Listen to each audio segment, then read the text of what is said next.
afternoon. This is HorseRacingNation.com handicapper Jared Horak, and this is the video feature race of the week. This week's feature race for Saturday, March 7th is going to be the 11th race from Tampa Bay, the Grade 2 Tampa Bay Derby. 3-year-olds, a mile and a 16th on the main track.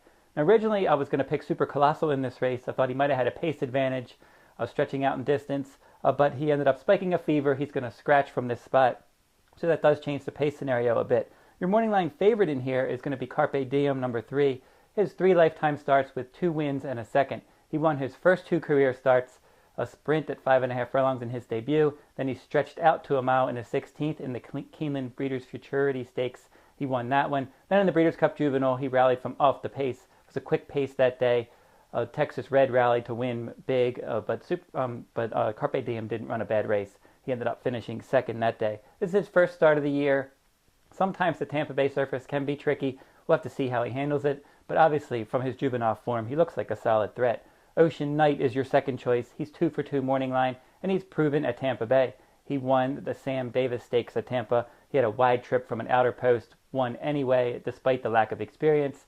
He had a lot going against him there, but he got the job done. It was a professional effort. Now he's drawn towards the inside, number 2, and then he's going to probably end up tracking the pace, probably an inside stalking trip. Last time an outside stalking trip, this time from his post, probably an inner stalking trip. A long shot to look for, maybe number 4, Amy's Flatter. This one, 15-1 morning line, was 4th in the Sam Davis. This is only the 4th lifetime start. Was 2nd in the Mucho Macho Man, broke the maiden in the debut. So the Sam Davis was the first start around 2 turns, adding Lasix and blinkers today. With that race over the track, that attractive price at 15-1, this one might be able to sneak into the exotics at a price. Here's how we're going to play this race.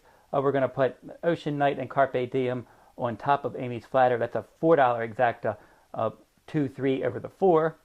That'll cost $8. And we'll play a $1 trifecta. We'll put Carpe Diem and Ocean Knight on top. We'll put all in the second position. We'll put Amy's Flatter in the third spot. That's a $1 trifecta, 2-3 with all with 4. That costs $12. Exactas cost $8. A total wager of $20. A couple other races are going to be run on the Derby Trail worth points on Saturday. One that's not worth points, the Grade 2 Swale was rescheduled from last weekend at 7 furlongs. A Daredevil for Todd Pletcher makes his much anticipated 3-year-old debut in that spot, and he's going to be probably a short price favorite there. Aqueduct Race 9 is going to be the Grade 3 Gotham, and they're going to be going a mile and a 16th. Your morning line favorite, El Kabir, number 4. He's been racking up points on the Derby Trail. He's been running in New York. He's been running well. And he's probably going to be a solid threat. Now, last time, he had to move a little bit early. Classy Class, who's the second choice in the Gotham, he was the pace rival for El Kabir last time out. El Kabir was forced to go after that one because he got loose. I think El Kabir, if he could sit back a little bit better, he might be able to make amends. But then Classy Class, second off the layoff, he could improve as well for trainer Karen McLaughlin. Finally, the last Derby prep worth points, the 7th race from Santa Anita, the Grade 2 San Felipe. They're also going to be going a mile and a 16th.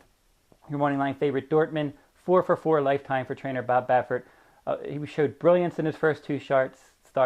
He showed tenacity and a will to win in his last 2 starts, and he's going to be a solid threat in there. Maybe he bounces a little bit, and I think they want to try to get him to learn to relax. This is a good spot. Maybe he can relax a little bit and then try to rally. Good spot to learn something. He's in a good position in regards to points on the Derby Trail.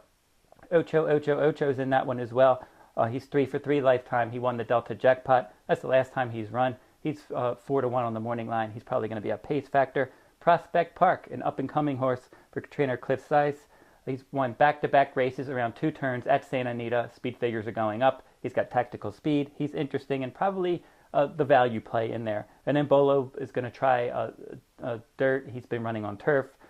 And then Lord Nelson's going to stretch out. He's been great sprinting. He hasn't been able to stretch out, even though his pedigree suggests that he should be able to handle 2 turns.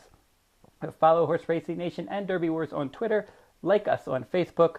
You go over to DerbyWars.com. This Tampa Bay race, Santa Anita, and Aqueduct race as well. They're all going to be part of games on Saturday, March 7th on DerbyWars.com, including a $25,000 game we have scheduled that day. If you go over to HorseRacingNation.wordpress.com, you can see my updated Kentucky Derby top 11 contenders. That'll wrap up this week's video. We'll be back next week with another Kentucky Derby prep. Until then, good luck at the races.